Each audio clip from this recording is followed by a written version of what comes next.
We're now live on YouTube. Good evening, everybody, and welcome to the Service Improvement and Efficiency Committee. If we can remember that we are live streaming, so if everybody can remember the etiquette for meetings, if you remain on mute, and I will come to you if you raise your hand or if you put anything in the chat.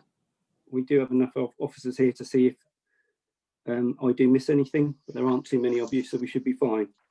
Well, what we'll do first is take a declaration of interest and a roll call for the councillors that are here. Leah, can you take that? Yeah. Or is James going to do it? Or no? Oh, it's me, sorry. All right, go on. Councillor Bullman. Yes, I'm here. No declarations of interest. Thank you. Councillor Catchpole. Yes, and no declarations of interest. Thank you. Councillor Emsell. Present, no declarations. Thank you. Councillor Holland. Yes, present, no declarations. Councillor King. Present, no declarations. Councillor Mackie.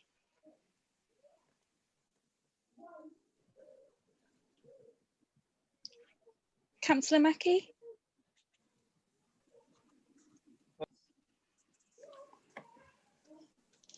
Councillor Morrell. Yep. Present, Hi. no declarations. Present, no declaration. Thanks. Councillor Nurden. Present, no declarations. Councillor Pratton. Present, no declarations. Thank you. Leah, that double present and no declarations was Councillor Mackie and Councillor Murrell. We do have quite a time delay on Councillor Mackie, so Chairman, if you can just be mindful of that when we're going to Councillor Mackie. Thank you. Yeah, that's fine. I will remember. Yeah, thank you very much, everybody. I've moved from one end of the one wing to another, closer to the BT router, but it's not making much difference. Yeah, It's slightly better than it was at council, so that's a good thing. We'll bear with you, Ian, all right? on this computer, but bear with us and thanks for your patience, everybody. Right. Do we have any apologies and absence? Yep, we've received apologies from Dan Roper. Right, item number 3 on the agenda is the minutes of the Service Improvement and Efficiency Committee held on the 13th of July. Can we go through them? So that's on page 5. Oh, Justine is now joining us as well. So that's page 5. Page 5. Page 6. Oh, have you got a question on page 5? Yes. Under number 3, it says the minutes of the meeting held on the 29th of October 2020 were confirmed as a true record. I'm not sure how that can be. No, that should be 2019, you're right. Yeah. Well spotted. Thank you. Right, page 6. Oh, yep.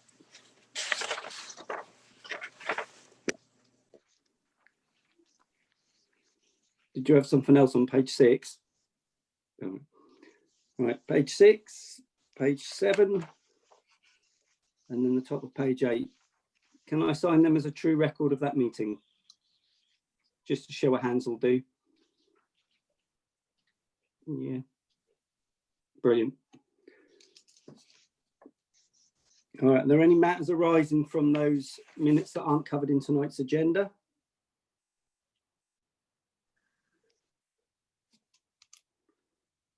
No? Oh, Yes. 2. Yes. Just on page 5, under 4, matters arising, it says, I don't know where to start. The last sentence, it was proposed to hold a meeting before the next scheduled meeting in October, and IT matters would be the main item on the agenda, including preliminary thoughts regarding a committee system. Could you just enhance on that for me? I can't recollect what that was about, and I'm a bit concerned whether it's just the IT for committees or the way we have our committees set up. Do you want me to come in on that, Yeah, Chairman? please, Emma. So that was when we had the informal session whenever that informal session was, I can't remember, we talked about all the IT projects that we were doing. We talked you through those, and we talked about the member IT as well, and what that could look like for you potentially going forward. And if I recall, we talked about the improvements that we make into Office 365 and how members would benefit from that. And we also talked about setting up a member working group to look at the provision of your equipment, and also whether the use of a IT committee system would assist in that. So that's that topic that we were talking about there, Chairman. Yeah, not a change you, not a change in the way we do everything else, just a way of working on that. Right, anything else on the minutes from the last meeting? Oh, Sue, the other Sue.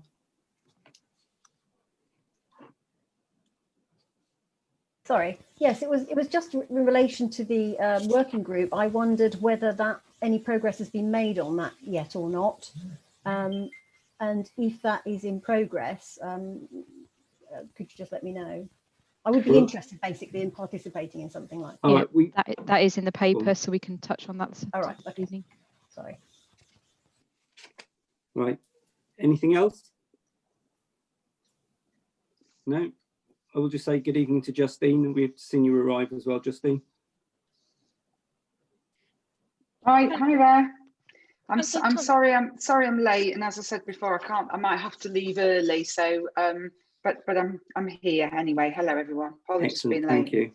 Councillor Thomas, could you just confirm you've got no declarations of interest, please?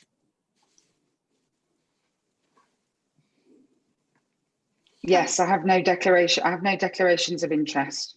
Thank you. Right, we'll move on to agenda item 5, which is the project update. IT and the website included in that, and that's on page 9. I believe this is Emma and Hannah. Thank you, Chairman. So the report in front of you this evening captures and summarises the key developments of the Spark Transformation Programme. So the Spark Transformation Programme covers those big collaboration projects that are being delivered to support the collaborative working. In terms of that programme of work, it came through the feasibility study and was enacted through the one team working.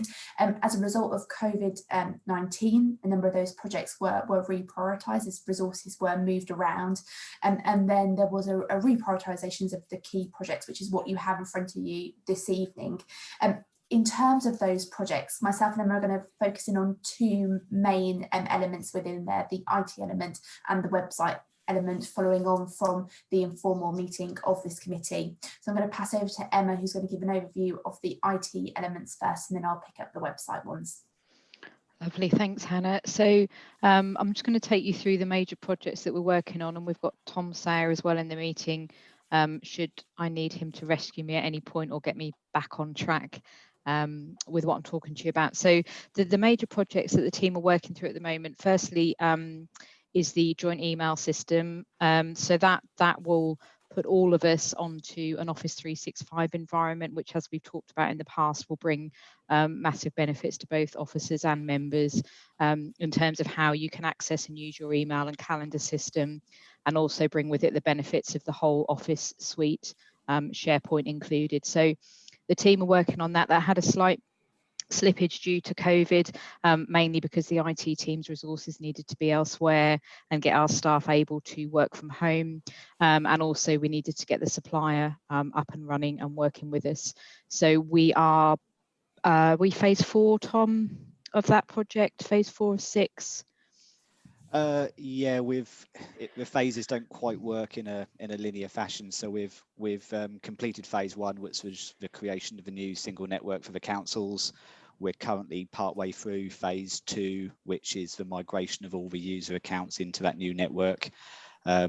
We've also moved forward with phase 4, which is the creation of a new Office 365 tenant as well. So yeah, that piece of work is underway, but effectively we're doing a range of sort of different work strands at the moment to get everybody migrated over and get all the mailboxes over to that new Office 365 environment. Lovely, thanks Tom. And in terms of that project, that is we're heading towards January 2021, I think, for that to have gone live for all users, but there will be a phased approach to that as we work through. Chairman, do you want me to take questions as I go or at the end?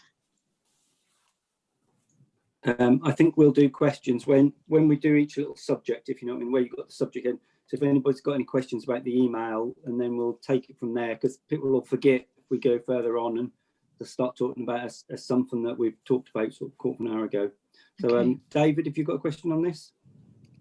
Yes, thank you. The question that I have is that will all of our councillor addresses be, so as an example, myself, Councillor David King at southnorfolk.broadland.gov.uk, is that the plan?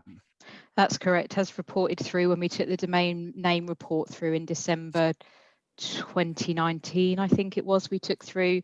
That was explained then in terms of what that domain name means and how that links through to the Office 365. But yes, you are correct, Councillor King. Okay, can I go on the record and say that I'm very unhappy with that? You may. We did have enough comments about what people thought when we were doing the thing. We know that hopefully with our new website and with the way technology is working, my hope is that it'll be links. So your councillor name will be there. People will go onto a link on your name. Then they're not, you know, I know what people were saying about typing in a website that, well, you know, an email address that what they didn't feel was as appropriate as it should be. But with the way that the systems work now with links, people will be going to email you and that'll be going directly to you as opposed to them having to sort of think about it too much. But I understand what you're saying, and we did have all these comments when we were talking about the domain name before. Right, any other questions? I believe Councillor Nurden has a question, Chairman. Yeah. Grant. Thank you, Chairman. Yeah, when I was looking through this report on all these various projects, particularly here when we come to the joint email, it talks about phase 1 and phase 2. I'm now surprised to hear that there's like phase 6. Would it be possible when we receive a report like this, if you can break it down into the phases so we know how we are progressing on each of the distinctive phases, because I presume each phase is distinct from each other.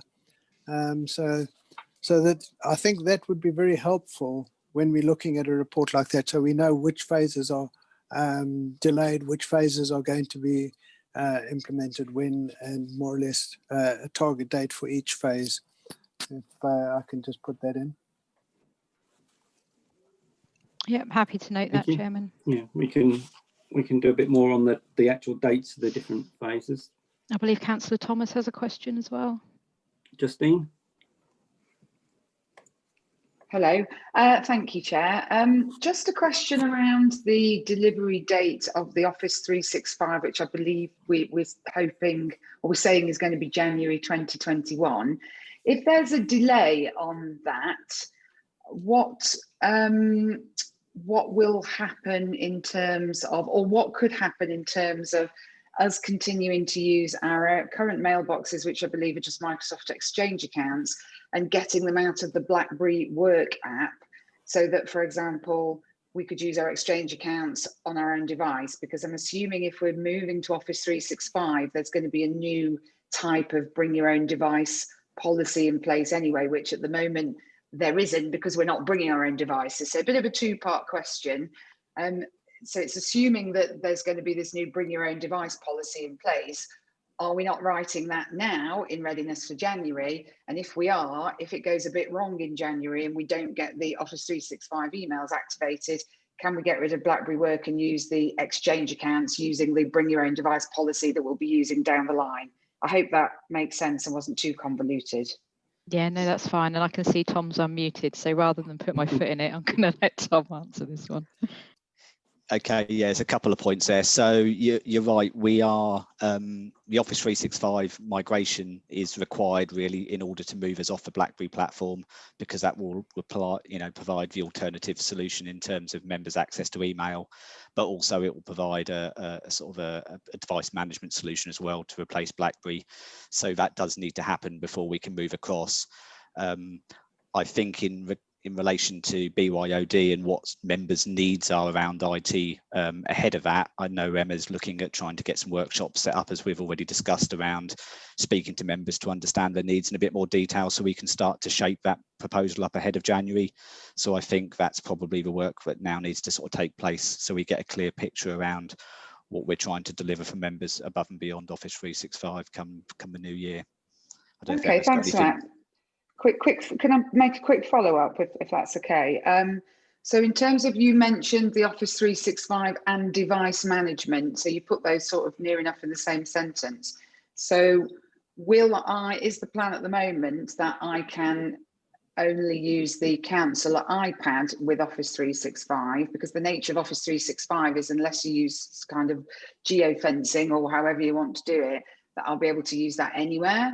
So what is the current plan? How will it work as is at the moment before any intervention by Emma in terms of finding out what the members' needs are? So how that will work is ultimately the way that you access your emails, you'll still be able to do through your iPads as you do now. We'll move you on to that Office 365 and you'll still access it through your iPad. Where we then get that further development, Justine, as you know, is then being able to access it from any device, and how we can do that. And you're right, we just need to make sure that we get the parameters set around that to make sure that you're accessing that information in a secure manner. So you'll be able to access it on your iPad as you can now, but through the Office 365 route. And then we will then work with you as members in terms of what else do you need going forward. But there will also be, if we hit a wall on this or something goes wrong, we have got the 6-month window. So when we move you all over, you will have the old domain to cross over onto to make sure that your emails move over. So we've got that, but we have got that six-month transfer window, for want of a better word. But we will look at, as we say, rolling out on a wider aspect how you can access your emails rather than just through your iPad.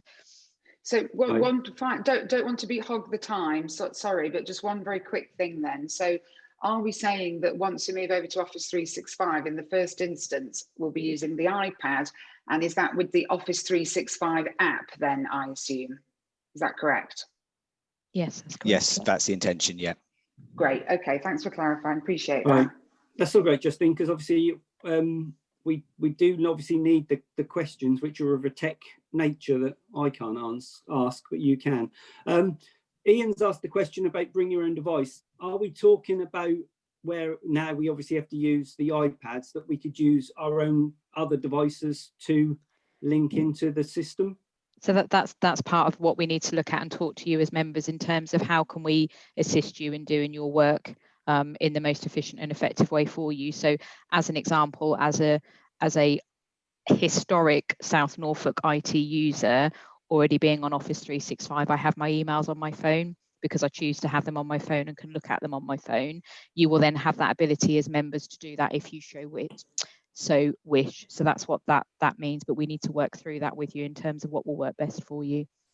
Yeah, I think, to be fair, Office 365 is one of the things I've heard mentioned that councillors have all said that's a really good idea, without the need to sort of say, oh no, I don't like that. So there seems to be a lot of people who are very keen for that. And obviously, if that does mean that we can access, for me personally, if it does mean we can access on other devices as well.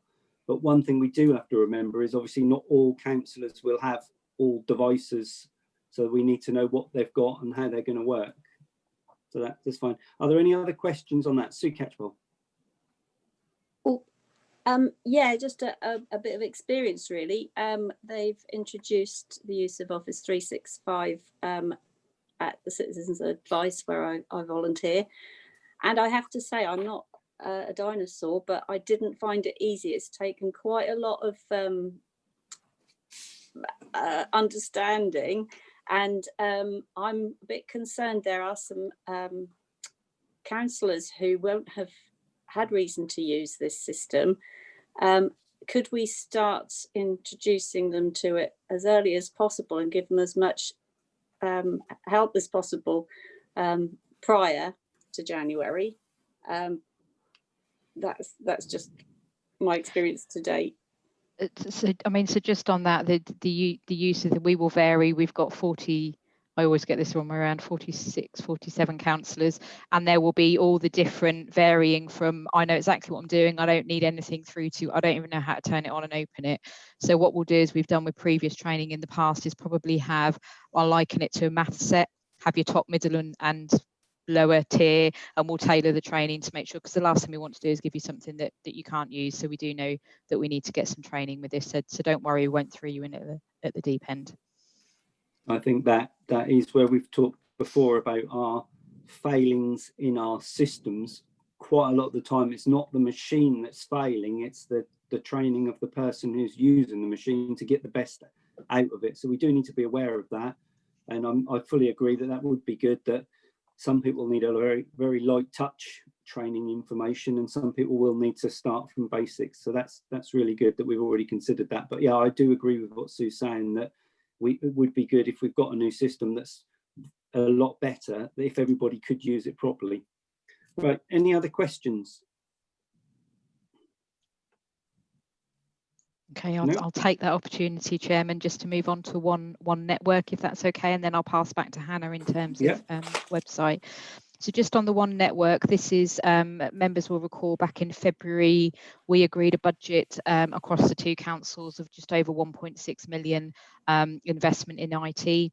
This is where the bulk of that spend will be undertaken. So I think for Broadland, it's around the £500,000 mark in terms of the one network upgrades that we need to do.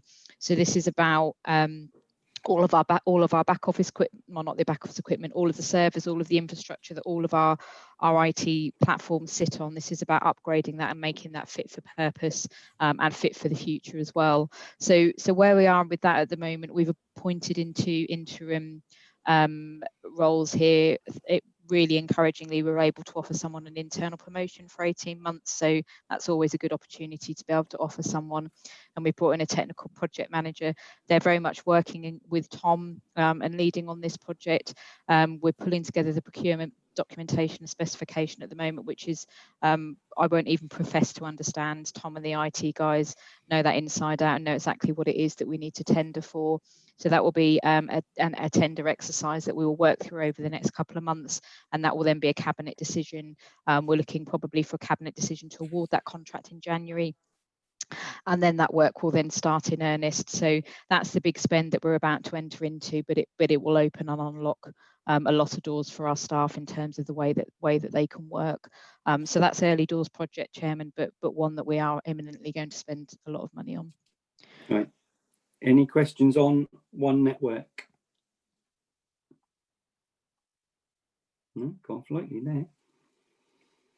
Right. Are we going back over to Hannah and website next? Yes, thank you, Chairman. So just a reminder on where we've got to so far and the journey to get to this point. So in terms of the website, in December 2019, the domain name was agreed by the council, and then in 2020 the budget was confirmed by the council for this particular project. So in terms of the progress to date, we have procured the website developer Jardu, who is the current developer and provider of the Broadland website, to support in the development of the new website.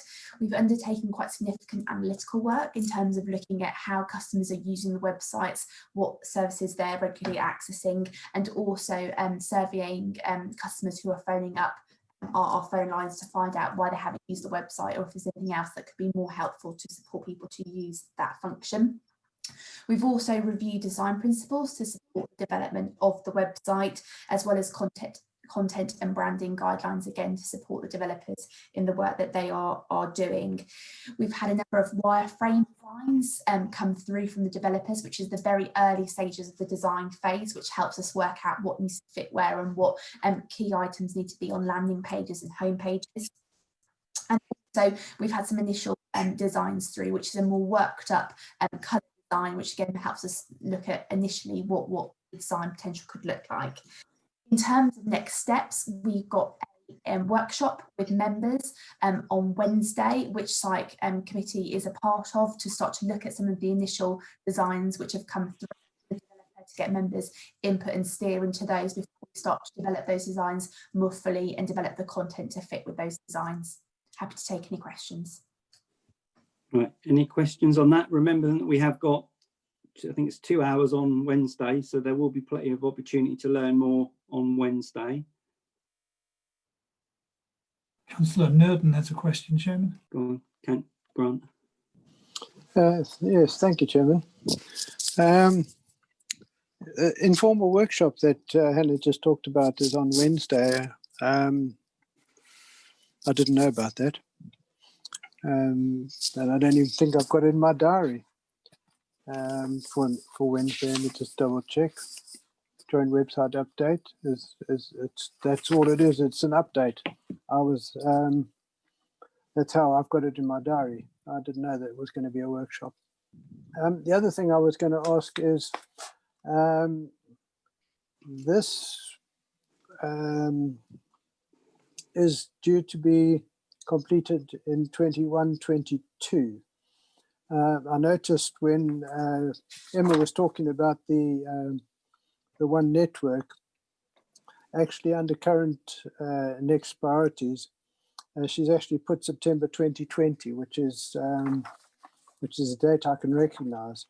But when I look at the completion date 2021-22, I'm wondering whether these current next priorities, the first one is the 1st of September.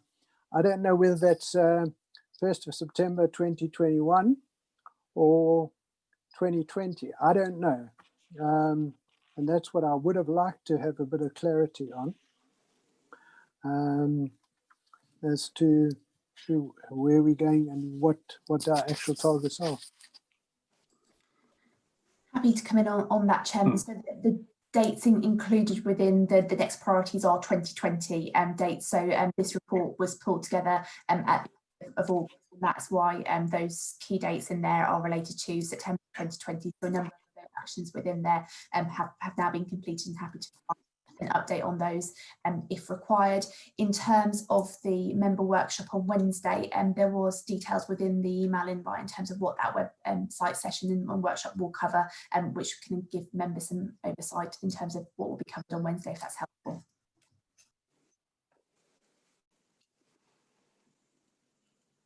Yeah, we're right now, Grant. Yeah. Right. Any other questions on website? Councillor Holland has a question, I believe. Oh, Councillor Holland. Yes, it's actually about this Wednesday thing. Was it on the email that came for this meeting that mentions Wednesday? Because I haven't seen it either. No, I think it was a separate email. I don't seem to have it. Maybe that's me. Maybe I'm just not looking in the right place. But What we'll do, Chairman, so that we don't go off topic, is we'll resend that round and just confirm to members what that is, as there seemed to be a bit of confusion. We'll resend that back round again. Yeah, we'll make sure that's definitely round again. I suspect it may be because I'm a new entrant to this, so I may have. That's what I was now thinking. Yes, I was just looking at the list and seeing that might have gone round. Right. Anything else on website? Right. Who's next, or are you going to? Therein ends the double act, Chairman. So Right. we were just asked to Excellent. focus on the IT stuff. So No, that's fine. Right. So what we're doing there is we're gonna note, obviously, what we've got those updates. We can take on board what Grant has said about more specifically with the dates and everything like that. But some of that is obviously going to be, we want to try and get it done, but we don't know if it's going to be exactly to timescale. So I'm pretty happy to put dates in as long as we're not putting the extra pressure on to say that has to be finished by then, when it might be that if we'd have given a few more weeks, we could have done something different, and done something differently. So there is fine. Sue Catchpole's got another question. Yes, Chair, I don't know if this is the time, but it's under a different heading, the telephony heading. I didn't know whether you wanted us to ask those questions. yeah, no, anything else on that report? Happy to take questions. Okay, please, could somebody explain what a hunt group is? And also under 6, which is IT systems, it says the focus for last month was to set up and agree the project T, as in a cup of tea. And I didn't know whether there should have been an M on the end of that, or is this a technical term?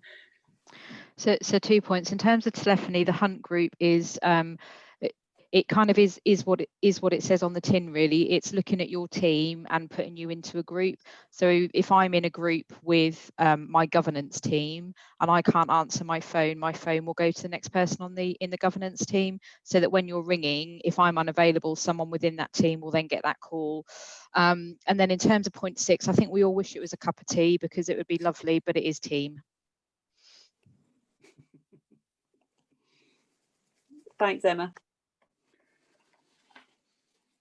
Right, so anything else on item Chairman, number 5 on Councillor the agenda? Hutton has a question, I believe. Sue. Yes, this is there again. I'm not quite sure where to put this on the agenda, but I just want to raise awareness of something that was said at the meeting we had a week last Friday with Phil Courtier, Lana, about planning. But something was brought up there, and it's come again at a meeting that Grant and I were at late last week, and that is the abysmal, I mean that, abysmal speed or lack of speed that the telephone calls are taken when members of the public ring in. I want it logged somewhere. It's no use people muttering and us meeting them at meetings and making excuses. It does need to be brought up to the top of the list somewhere along the line. I heard John Fisher say 3 rings is the maximum before the phone is answered. Jonathan was there as well. But the people out in Posick were trying to get hold of people in planning, and they just hung on for sort of 20 minutes before they got through. And that's just not good enough, is it? That's all I want to say. No, well, that can be looked at. I think that was, like you say, that was brought up at the planning meeting, obviously, this is about the soft phones and the actual way that you can communicate with the people, but the actual, yes, the 3 rings sort of service that we should be offering is something that we do need to address, because that has been mentioned a couple of times now, but we can bring that through. And I think Stuart from the meeting did mention a couple of things on that, but he also sent me a message to say that when he tried the next day, that had actually gone, been answered straight away. So we will address that issue, but some of it is because of obviously the actual staff being off and everything like that, but we can look at it. Yeah, I mean, I want to keep it up in the forefront, and I'm sorry this isn't quite the place to do it. Nevertheless, the heading was more or less the right one. Well, to be Thank you, fair, Jonathan. this is a better meeting to mention it at when we're talking about service improvement and efficiency than the planning meeting where we were talking about planning issues. So yes, this is probably a better forum. Okay, thank you. Right. Just to carry on with that, Go on. when I phoned the other day to speak to somebody in housing, the phone was answered in 3 rings, but I kept getting, I think I got it about 15 times. I lost count after 15. Due to the large volume of calls, we are unable to take your call right now. Please hold and we will get somebody to answer your phone. It took me 7 minutes before somebody answered the phone. So that's the issue. It's the system that you've installed that is supposed to be some automated answering system that is just inefficient, and it's not doing the job that it's supposed to do. Emma, do you want to come in? Yeah, I would really like to come in on that point, because I think it's not an inefficient system that we've put in place. The system that we've put in place enables people to take calls from wherever they are. It has that soft phone ability for staff to be able to do that. What we do recognise and we fully take on board is there is a lot of learning that needs to be taken from the rollout, and we need to get staff into the habit of turning the phones on and making sure that they've got the cover within the office. The rollout has been quick and has been rolled out to all staff. Training has been provided and we are giving extra additional training, but I don't believe it's the system that is causing us these issues. It is simply getting the staff used to using it in the way that they need to, and also clearing down voicemail boxes. It is something that we are acutely aware of, and all managers have been told to take this away as a specific action to deal with this with all of their staff, and we are acutely aware of it. But what we can do at the next committee meeting is we can bring you back an update on that, because we run regular reports on calls, dropped calls, abandoned calls, time to answer, so we can bring you some information back on that. That would be good. But I'm just conscious of the fact that that it seemed to be at the planning. That was where people were phoning the main number, the reception number, as it were. That's right. That's what I was talking about. It was to get to. It took 7 minutes for the switchboard to actually take the call, and as I say, about 15 or more of those call waiting type automated messages. And that's where the inefficiency is. But if we're looking at making it so that you wouldn't contact the main switchboard, you would go, as it were, you would go through to the person individually, knowing that they're wherever they are, that will go to their phone. That would then cut out the need to phone that number, but that would mean that the councillors would have to have everybody's direct dial, so you wouldn't need to go through the reception to be put through to the person, because you go straight through to them, knowing that if they were in the office or at home, you would be able to get through to them. So there is going to be a little bit of obviously a change here, but we can look at that. But yeah, we'll have to have a think about how we want to progress that, Emma, so that we can say at least we've been aware of it and we can address it. But that is, like Sue said, the second time that it's been brought up at a meeting, so we do need to look at that. But I'll maybe look at how we can bring something back at the next meeting, maybe just to clarify what has been said there. Anything else? Councillor Foreman's had his hand raised. Oh, sorry, Peter. Are we looking at all items on this agenda item? Yes, can take any questions on any of those projects. We just raised the ones that we were asked to last time. Before I raise the question, I'll just comment on the telephone answering system. It would appear to me that if we as councillors know who to contact directly, we can do that. But for the general public, they won't know who to contact, or indeed the telephone number. So frankly, most people will want to go through the telephone exchange and the reception. So we do need to have that resolved, I think, rather than rely on phoning directly to the employee concerned. A comment. A question, organisational development, page 19. What does that actually cover?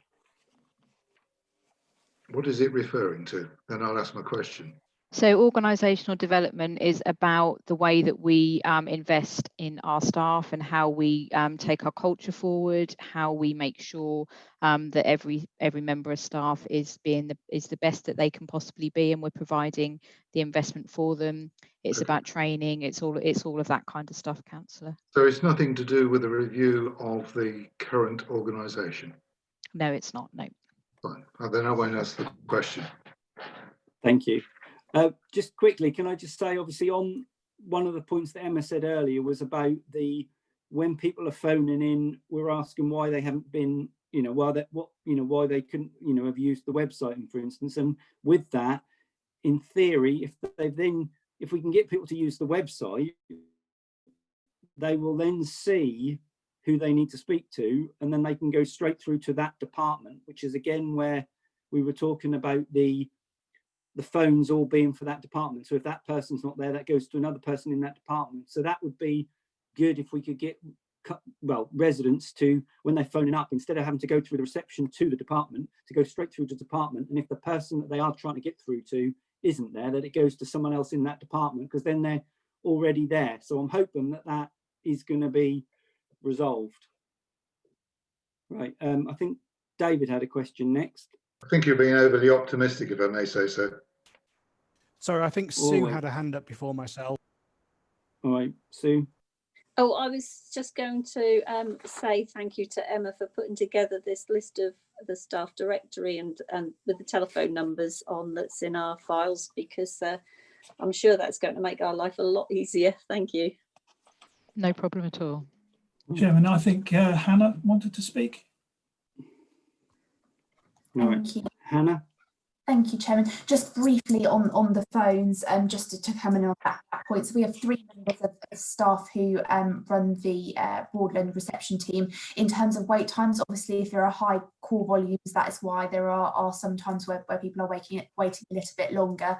In terms of the past month, the average wait time for people on the phones was 1 minute and 26 seconds, and was the average wait time. But that was only when there were higher numbers of people calling. So obviously we've got three staff on the phones, and 3 staff can pick up calls at the same time. In terms of that, just for members' awareness, the reception team are currently looking at options in terms of adding in options at the start of when people are phoning in. So where we know that there are services that people continuously access, or teams that people continually access, that there's the potential for them to be redirected there. So only those that don't know who they need to contact or who they need to access gets through to that main switchboard. So that's something that the team are looking at the moment in terms of implementing to help direct those calls to where they need to be as quickly as possible. Excellent, thank you. I think quite a lot of what we are working on is things that we are working on, but obviously this is, for me, the importance of the member engagement to make the, to make sure we are aware of the concerns that residents might have. So this is all very important, and I think it does feed into where we want to be. Right, David, over to you.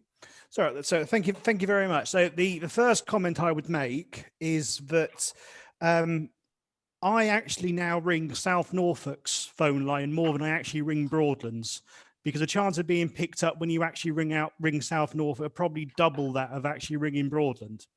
The staff, when you get through to the staff, in particular in planning, I found that the member of staff I speak to aren't planning officers, so they don't actually necessarily have the answer to the question. So that is one thing. That's obviously being addressed in the planning meeting. The second point that I would actually like to make is we're now in the 5th of October. The stay-at-home instructions were 6 months ago. So it's taken almost 6 months to actually get an employee directory to the councillors.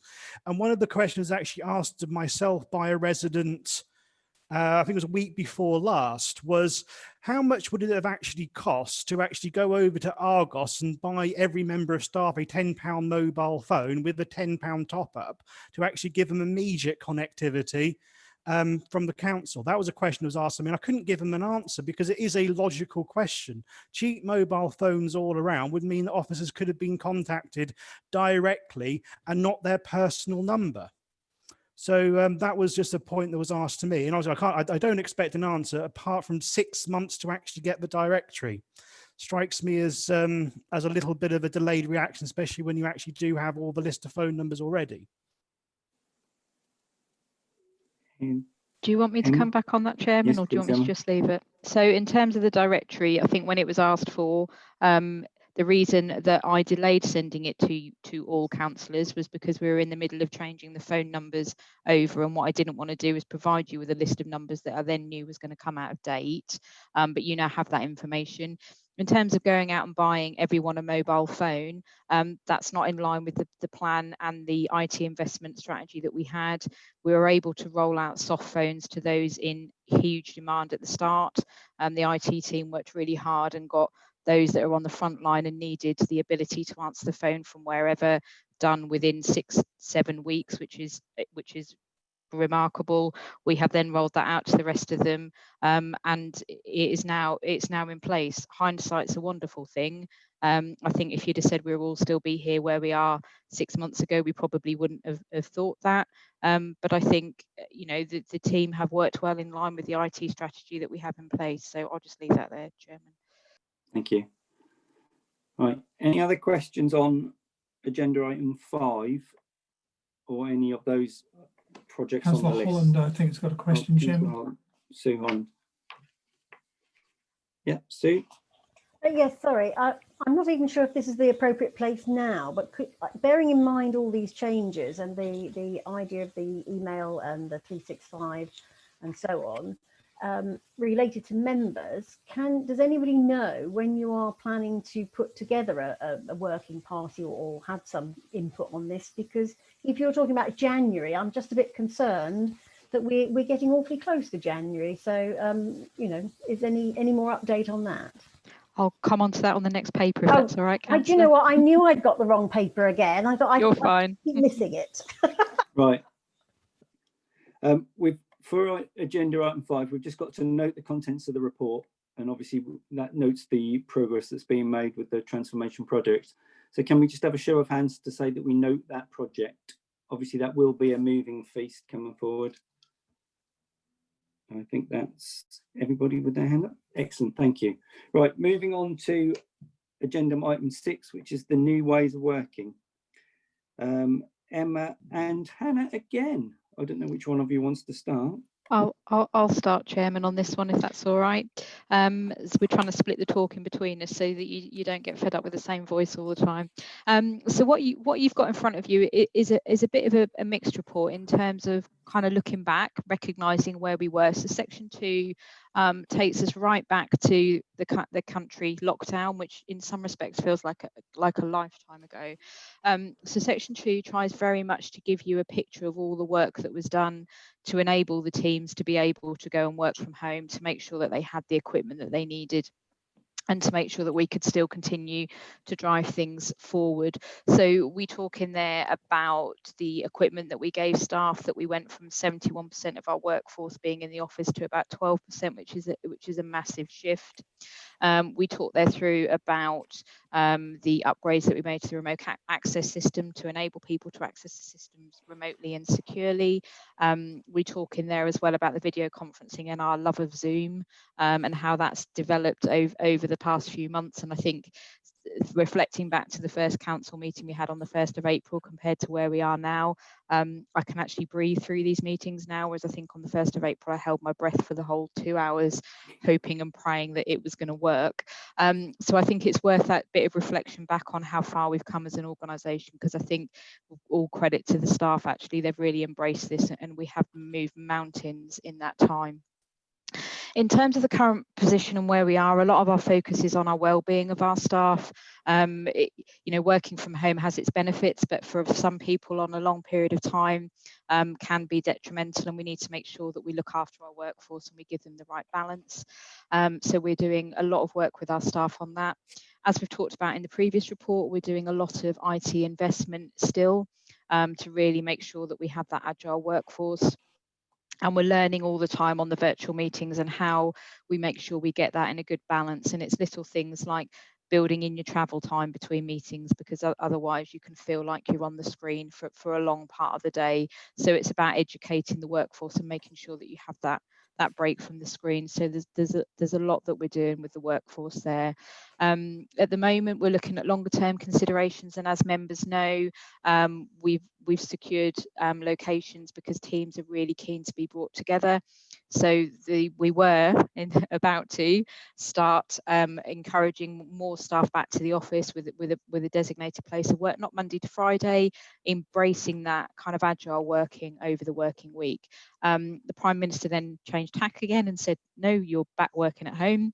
But what we've done with that is to try and maintain the opportunities that we've got so far for all of our staff, and get that real balance between that working from home and working in the office where there's a business need or where there's a personal need, so we can make sure that, as I said, the well-being of our staff is looked after. Debbie has lived and breathed COVID risk assessments over the last few months, and is probably word blind and probably can't look at them anymore. But both sites are COVID secure, and that's now up on the website. So that's a real massive step forward for us as well. Over the last few weeks, we've had reorientation sessions with staff. We've had some staff that actually haven't been back in the building since March. So it's been really good to get them back in a secure way, observing social distancing, but just to get that initial step back into the office, which has been really appreciated by those that have felt quite anxious about it. It's really helped. And we've got some more that have felt it was too much. So we're going to do some one-to-one kind of step back into the office with them, recognising that, that is quite a shift for some people. So it's with this in mind that we're now having a bit of a clear out. We've got paperwork upon paperwork going back years. Some we need to keep obviously securely. Some why we've still got stuff dating back to 1974 is beyond anyone's imagination. But there's some real kind of benefits that we can have from that, because we can free up some space and we can make the environment much more welcoming and much more secure for our staff. And then, as I say, this is where we then talk about one of the projects as part of that programme of work is looking at members' IT. So looking at actually what do we provide you with? Your role as a councillor has changed, and the way you do your role has changed dramatically since the elections in May 2019. You rely on your electronic equipment a lot more than we ever imagined you would need to. So part of what we need to look at is, what have you got for your particular roles? What do you need? What would a chairman need? What would a member need? What is it that we need to look at going forward, so we can have a really robust and rounded view of what we provide you with? And it's with that in mind that I want to pull together a small member working group, probably pulled from this group and with some key chairmen from committees as well, so that we can have a real look at how we can drive that forward for you, and recognising, as we've touched on today, that you use your iPad through BlackBerry at work and other secure methods. Does that work? Doesn't it work? Is there training we need to do? Recognising, as I've said, we've got that breadth of people in terms of usage and how well they can work with technology. So we need to take all of that into mind as we look at that. But that's something that I'd look to draw some of you from this committee to look into. And then we need to look at the longer term options and opportunities that we then need to take going forward. So that's kind of a look back on where we were. It's kind of looking at where we are at the moment, and it's looking then forward to where do we develop that for our office, for our offices, for our staff, and for our members going forward. I'll leave that there, Chairman, and take any questions. That's fine. Can I just first off say that obviously I'd heard in meetings that we were going to be having more staff come back to work, and then literally the next sort of few days we did have the announcement from central government saying no, actually we don't want as many. So this is a bit of a moving feast, obviously, where we've had the different things change. So can you bear that in mind, that where we've said about bringing more people back into the office, it is then that was changed, and then obviously the central government guidelines were no, actually we'd rather have less people in the offices again. So this is something which they were working on. And one point that I did hear, which it did make me think about it, is we were talking about obviously people coming back to the office who are, unsure about if they want to come back to the office. But what I did hear is that people who've been in the office and have got used to being on their own, shall we say, or in a small group there, that then having a load more people coming back in has made them worried, if you know what I mean. So there is that side to look at as well. But trying to get back to, how best it is to work for the council is very important. So if there are any questions on this, does anybody wants to go? If Councillor Mackie had a question. Ian, do you want to go first? Yeah, thanks, Jonathan. I don't know if you can hear me. If not, I've tapped it up in the chat. It's picking up the point about the earlier and older materials, whether there's anything of value there which we could store. I know our town council and others have sent things to the record office, and whether there's anything we should do. A good question. What do we have that dates back of value? Not a lot when it's copies of things.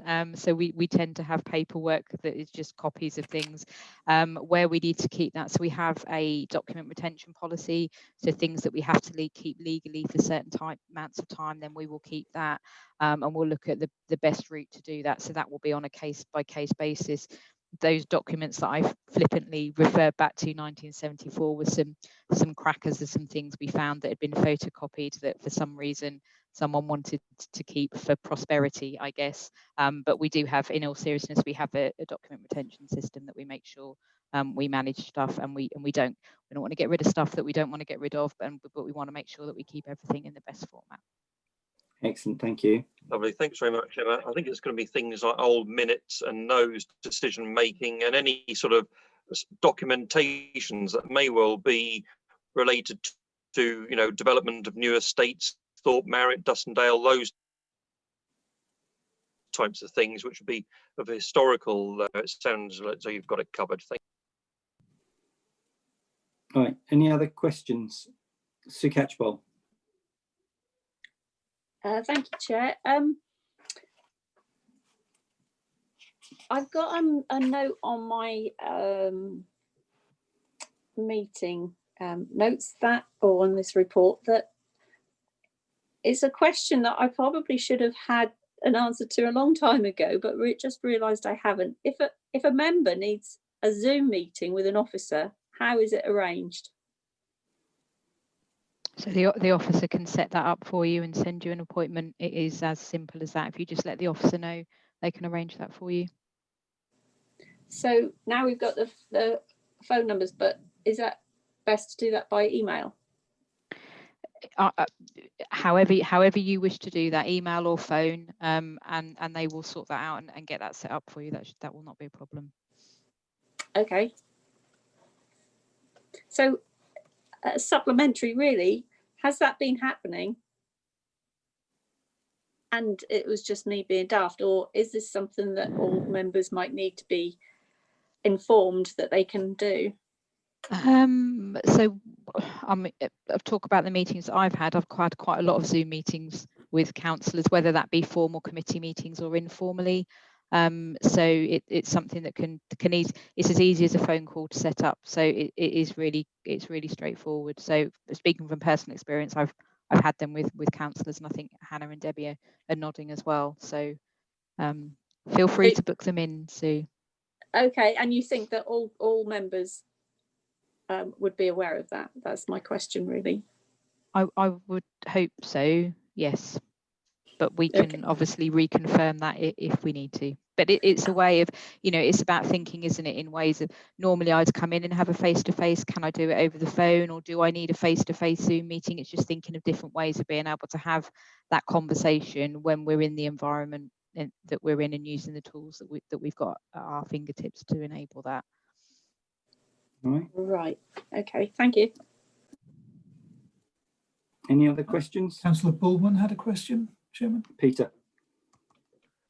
It's a number of questions, actually. So shall I go all in at the same time? Yeah. Go for it. Point 24 on page 22. What is the current percentage of people working in the office? So in terms of the current percentage, it does vary on a day-to-day basis. Overall, a week. On a week, we average around about 70 staff in a day at the lodge, and around about probably 40, Debbie, do you think, at South Norfolk House? So we're still really low percentages. So what percentage is that? Because my maths won't do it at the top of our workforce. Hold on. Come on to your next question whilst we're all doing our quick maths. Well, it's a comment, really. Okay. I don't share your enthusiasm for virtual meetings, I have to say. Personally, I find them most irritating, and the sooner we move away from them, the better. It's not a question, it's a comment.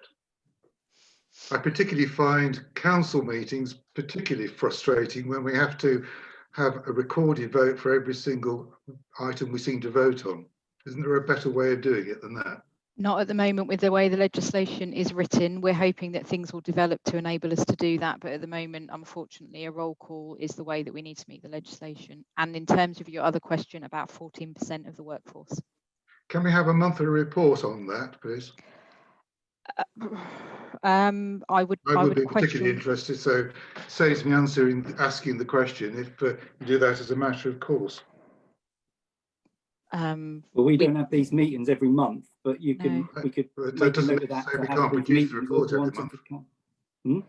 That doesn't mean to say we can't produce the report every month. Yeah, no, we could have that. That information is available, but obviously it's then a case of if it's then sent out to members every month, or if it's kept for these meetings, or if it's put through some other meeting.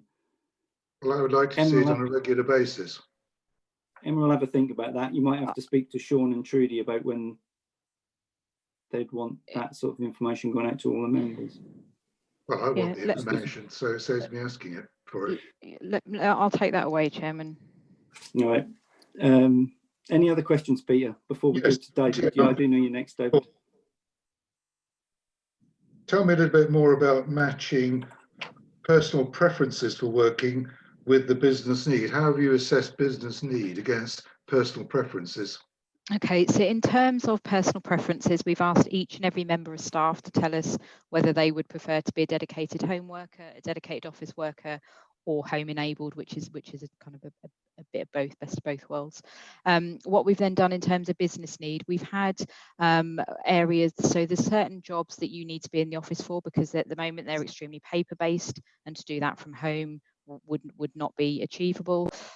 We've got other tasks whereby if that member of staff has not been in the office, other people have had to pick up elements of their work. So from a business need perspective, actually, we would need that person in, because other people, shouldn't be needing to pick up their work. And also in terms of what do we need in the office to make the business work, and that's been done on a service by service basis. And the stats in terms of meeting employee preferences against business need was just under the 90%. So we've had a really high match in terms of what staff would prefer, and what actually from a business need perspective. But as I say, some of those needs were on a service specific basis. I don't know if Hannah or Debbie want to add anything to that. No, I think you've covered it. So what about the 10%? The 10%, they're ongoing conversations, none of which have caused upset. It's just been personal preference, or it's been an understanding of what does that mean to me. So we've been able to work all of those through on an individual basis, through individual conversations. To what extent is this a temporary expedient, or to what extent is it going to be a permanent feature? What, in terms of the model of working? Correct. Yes. This will be our long-term ambition of how we'll work as an agile workforce. When will you review it? When will we review it? Each service will look at how it's working for them on a continual basis, as they normally would. It's not something that we would look at wholesale, but it was something that service areas would look at to make sure that it works for them. Okay, because I still register concerned about doing it long term. Okay, noted, Peter. You would be surprised if it was anything other than that, wouldn't you? No. You wouldn't be surprised. No, I wouldn't. Did you have anything else, Peter? No, that's enough questions from me tonight. I'll continue to ask questions. Thank you. Today. No, I think it is important that the members input into a process like this, because it is, there are many different aspects to the process. And like you say, there's the new ways of working is to do with the COVID, but it's also to do with the one team and how we were going to be trying to do new things to make us more dynamic anyway. David.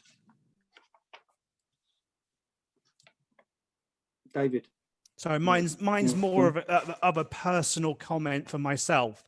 As I'm pretty sure that most of you are aware, I have a horrendously bad back, and part of the suggestion from my clinicians is that I really shouldn't sit down for more than an hour. However, when you're tied to a computer with a headset, it's not exactly easy, particularly in full council when we're doing called votes or roll call votes every few minutes, to actually stand up and have a walk around. Obviously, as those who have seen me in council meetings, I usually do have several walks, even in a 1 or 2 hour meeting. I'm at the stage now, I've been sitting down here for about an hour and 10 minutes, and it's already got to a point now I'm at the level past discomfort. So in an ideal world, now would be the time for me to actually stand up and have a few minute walk around. But when you're tethered to a laptop, it is not easy for me.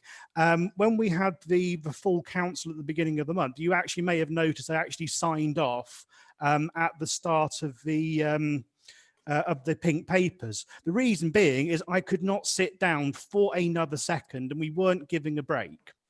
In my view, when it comes to my own disability, I'm either going to miss things by having to go for a walk and not be there, or I'm going to sit here and get even more and more in discomfort and ultimately in pain. I don't think there's actually any consideration for that sort of thing in the format of these meetings. And again, that's just me personally. So I don't like Zoom meetings when we don't break every hour. I don't like that one bit. But it seems to me that we can seem to have some of these meetings that go on for 2 or 3 hours without even stopping once. I know the standing orders are 2 hours the meeting should last for, but it's not always practical. So I just want that noted. And since I've said what I've said, I'm actually going to go for a walk now, so I won't be here for a few minutes. I don't want to do it, but if not, I'm going to have to be picking up my laptop and walking around with it, which is again something you can't do on a regular basis. So a little bit of understanding when it actually comes to these sort of issues would go, for me personally, a very, very long way. Yeah, well, that can be addressed with, because that you're not going to be the only councillor that's got health issues that would be like that. Granted, your back is one that we obviously know about, but there are obviously going to be other councillors that have got other issues as well. And yes, even someone who's not got the back issues, I find, well, when we do the council meetings, that they are very long. And like you say, it's because we have the procedures to follow and everything. So hopefully, we can look at different ways of working. But we do fully understand what you're saying about how uncomfortable it can be. Emma, do you want to come in on?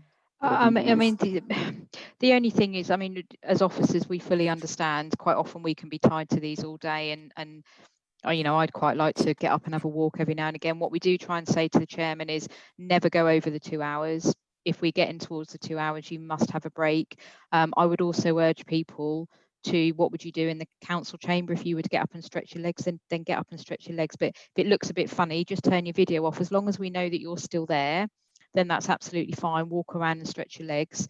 And what we also, as we know, David, that you've got that issue, more than happy, and we can all have a quick 5-minute break now. More than happy to do that. If we know that, then we can work with it, and we work with our staff around their requirements as well. So more than happy to flex and work however we need to.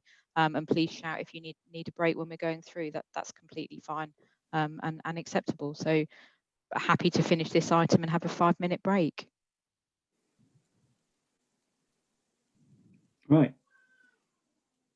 Is there anything else on item 6, new ways of working? Councillor Catchpole had a question, Chairman. Sue.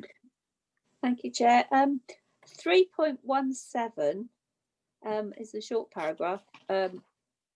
Works being undertaken to ascertain the long-term options and opportunities for service working / locations, which will be presented to members to consider in the coming months. I'm not quite sure that I know what that's referring to, but it sounds to me as if there might need to be member input right at the beginning of that process. Could we just have a bit more flesh on the bones for that, please? Yeah, so I mean, so what's that talking about? We've always kind of said we need to look at our buildings. Are they fit for purpose? Are they good for the future? What investment do we need to do in those? And we obviously now need to look at that in light of COVID. We've got buildings that are hardly occupied at the moment, and we need to take a look back and reflect on that. Absolutely, there will be member involvement in that. We just need to get through this phase first and get through what we're trying to achieve at the moment. And then there is a big programme of work in terms of looking at that. We need to balance the investment that we need to do in the buildings with what do we actually need going forward. What we need now looks very different to what I thought we needed a year ago. So it's that big programme of work and look at that. And yes, of course, we know that impacts on members, and there will absolutely be member involvement in that. We're just not ready to pick up on that project at the moment because we're focusing on where we are now. But yeah, there will definitely be member involvement in that. Thanks, Emma. I would just suggest that maybe the members who might get involved right at the beginning of that might be more likely to put forward ideas on behalf of the residents and the service area, rather than how they might see the work affecting, or the changes affecting them. So I was talking really about the members being there to represent our residents rather than. Oh yeah, no, I completely. I think it's both, Sue. To be honest, I think it's about what, as a member, but it's also, you're absolutely right. What is the service we provide to our residents, and what's the best way to provide that, and how does the building fit within that? So it's all of that, most definitely. Right. Any other questions on the new ways of working agenda item 6?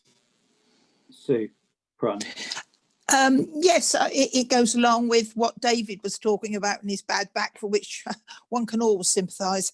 The paper at the start of current position says the importance of promoting the well-being of staff. And I think we must all bear in mind that there's the well-being of members to be borne in mind as well.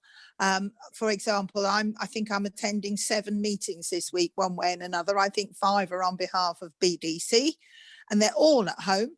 And I'm always sitting in my same chair, and it can get blooming uncomfortable, particularly if you can't get up and have a walk around.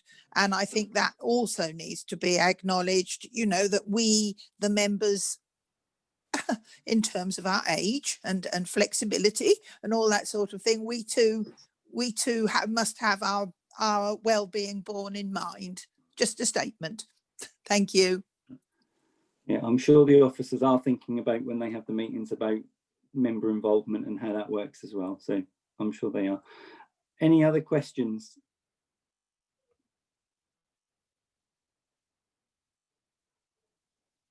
No, all gone quiet on that. Right, well, we're obviously noting the content of that report regards to the new ways of working.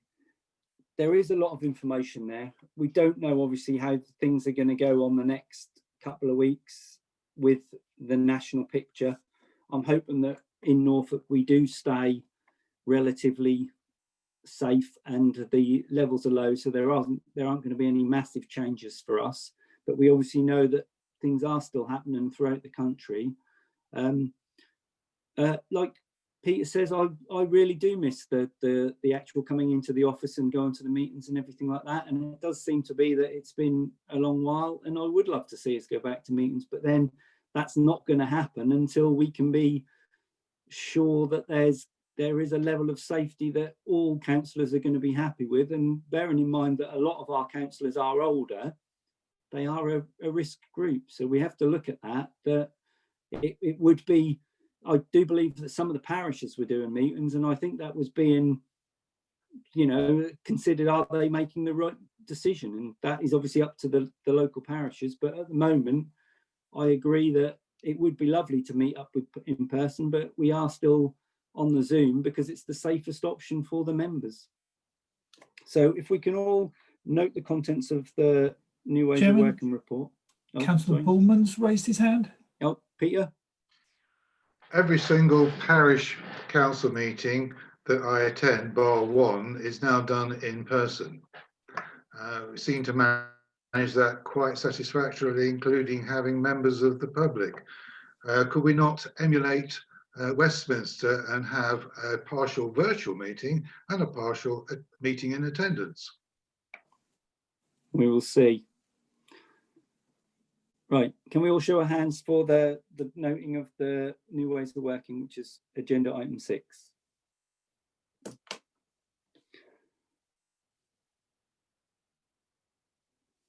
Right.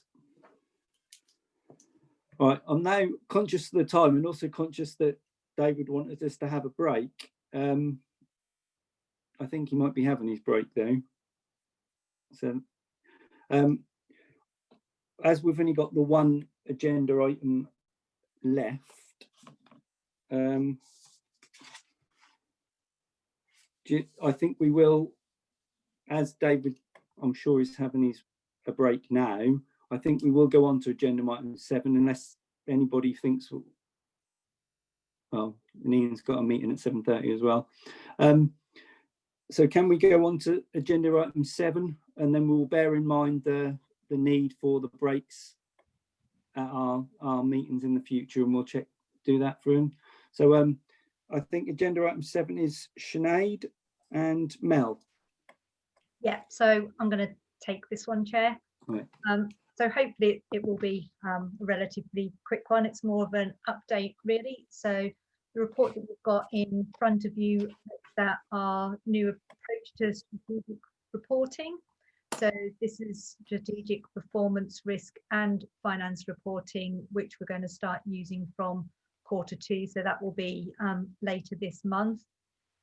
It's to bring in line really with the delivery plans that were set earlier this year, to make sure that the performance we're measuring is against those delivery plans that were agreed earlier in the year. The plan is that we will bring quarterly reports through to Broadland Cabinet, starting from, I think the first one is on the 3rd of November, so quarterly from the 3rd of November, to keep members informed on the performance against what was agreed in both the strategic and delivery plans, and notify any concerns that we may have with any of the performance that we're working towards.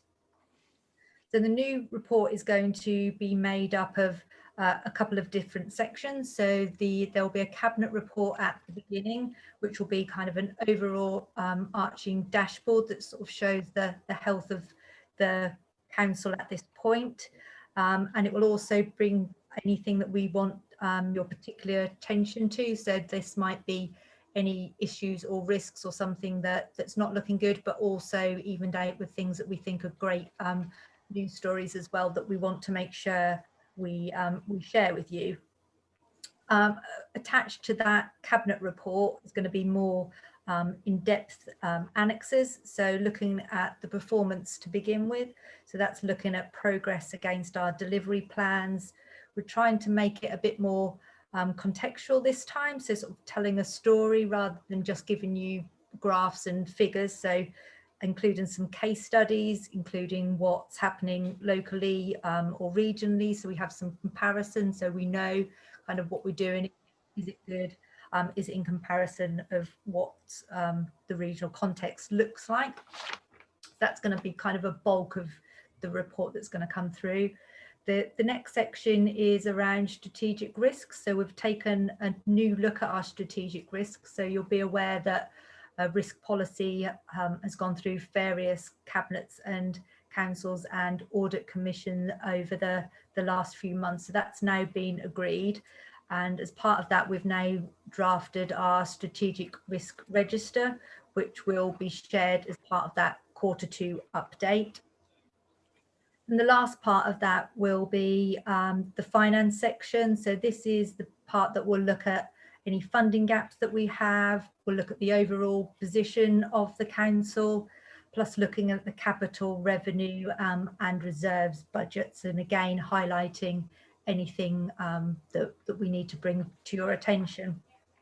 So this report really was about bringing you up to speed on where we are with this. It has been through the various cabinets and has been agreed by members, but it's been brought to you for information and to know what we'll be doing from Q2.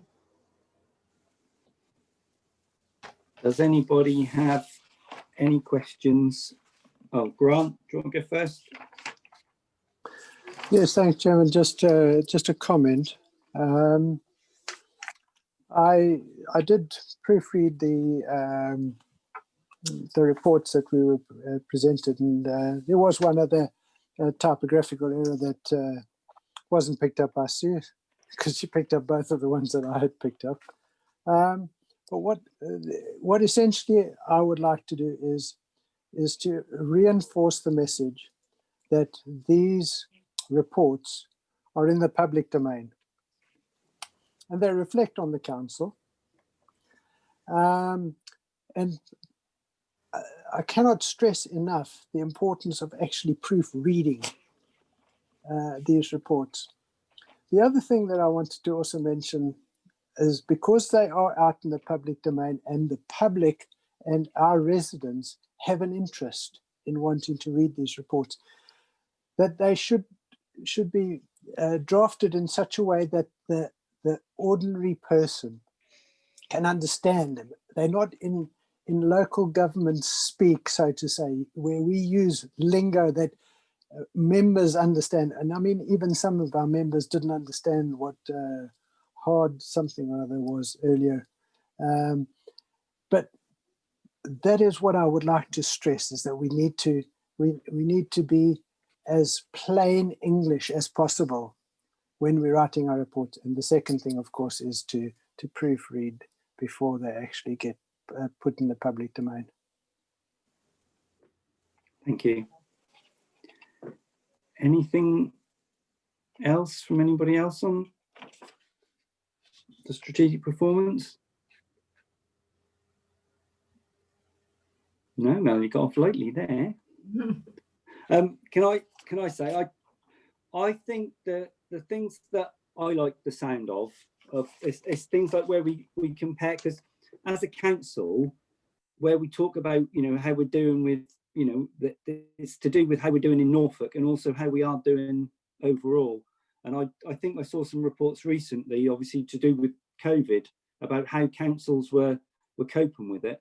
And it, for members, it is good to see a comparison with, you know, this is, you know, we're doing this, and then you see what you're doing, but you're not quite sure how that fits in the big context of it, if you know what I mean. And then if you've got that chance to say, well, actually the average council is doing this, then it shows where we are, if you know what I mean. And I think having that in there for me is important, so that we can see that we are on the right track, if you know what I mean. Because, you know, I guess you don't want to hear that, you know, there's this figure and you're actually bottom of the pile, but I don't think we would be.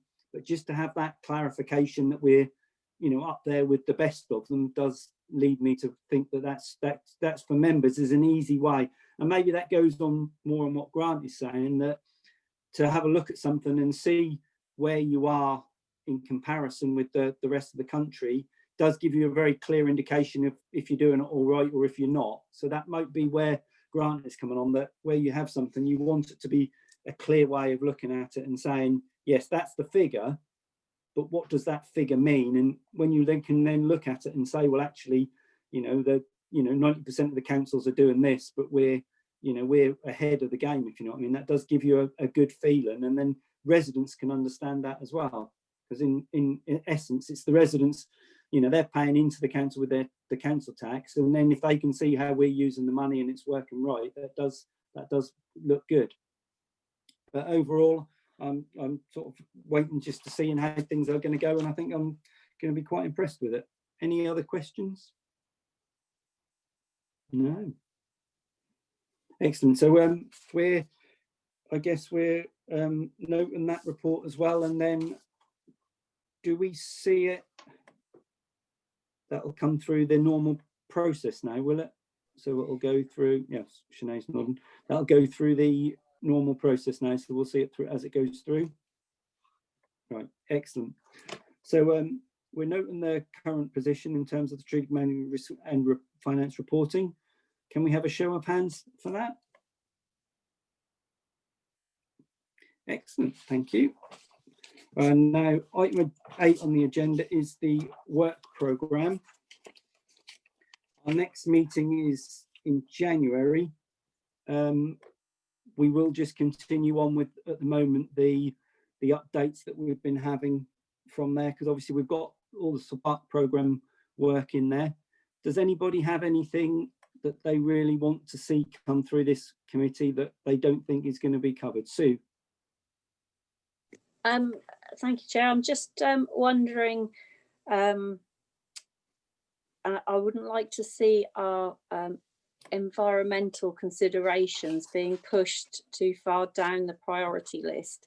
So have we got targets that this council is trying to meet with regard to reducing its carbon footprint? And if we have, can we just make sure that we keep on top of reporting back and looking at ways to improve on that front? Thank you. As far as I know, that would come through us because we are service improvement and efficiency. So obviously anything that we did that was going to improve our service or improve the way we were working, and that would bring in the environmental side of things as well. So I think when we look at the Spark programs where we're trying to update where we've got the big work on the IT and all that structure coming in, I think January we'll have another update, and that will be where we're talking about the next few months. That'll all be sorted, and then looking at then obviously when we get to April, quite a lot of the work that we've been talking about will be through. So we could look at how we have gone from a year from that to see how it is. And obviously, in theory, environmentally, if everybody's working at home, for a start, we've reduced the car use of the council for a start in the year, because we've had a lot more, instead of the car park at Broadland being full all the time, that is something where we can at least say that we've had, you know, less car use. But again, it's not anything that I don't suppose it was calculated in the first place. But do you want to come back? Or? Yeah, no, I just wondered whether we've actually got any metrics now and anything that we are actually measuring, and if not, you know, maybe we need to start looking at that sooner rather than later, COVID permitting, of course. Yeah, well, we'll take that up for a future work program. Hannah, did you want to come in on that?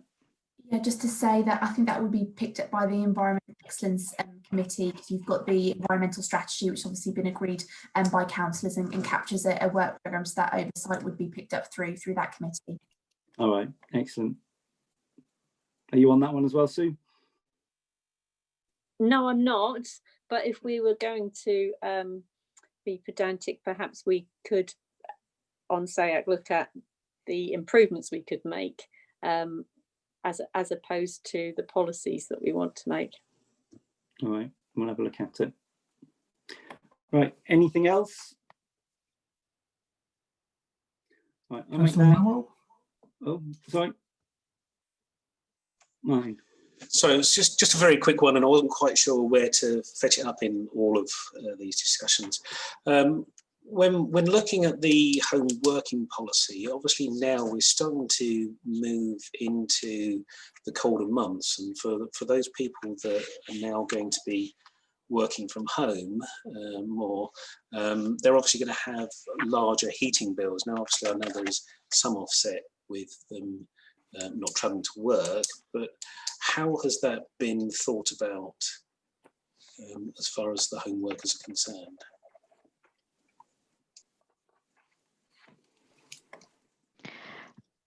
I can pick this up, or I might ask Debbie to pick it up from a risk assessment perspective. But in terms of that, it's very much about, as you say, working with our staff to make sure that we're meeting their needs, the business needs. It's about having discussions with them to make sure that the environment within which they're working is fit for purpose. So some of those discussions are around, actually, if you're working from home, what's the environment like, and is it meeting the needs? Now, if genuinely they're having to sit at home with the jumpers on and their layers of blankets, then the work environment at home isn't fit for purpose. We would have a discussion about coming back into the office. Debbie, was there anything else on that? No, I was just going to say it is about individuals and their environment they're working in, as Emma said, and we've said that all along. It's not just about heating. Is if you haven't got the right desk or you're working on your bed, that's not a suitable environment, in which case you have to come back and work in the office like you would normally do.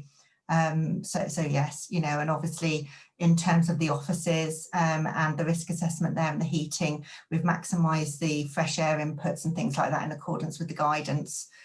So in terms of the office, it's fine, and the heating is obviously on now. It's turned a bit chilly as well there. So,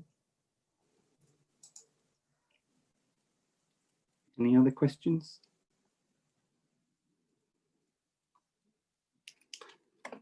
No, excellent.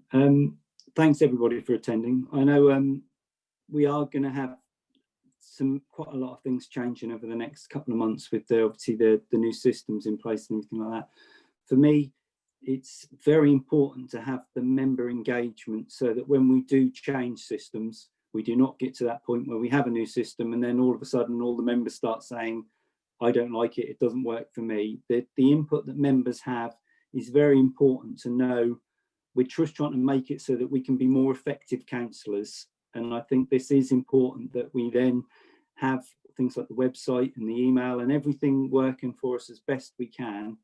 And I know that the officers want that to happen, so that that makes it easier for them as well. So let's just keep piling in the questions for the officers on how things are going. And thanks, Tom, for answering all the technical questions. And I think that's very good. And we've got, like I say, there's a team of officers that are working on these things all the time, and hopefully things will improve in the actual national picture, and then we can work moving forward.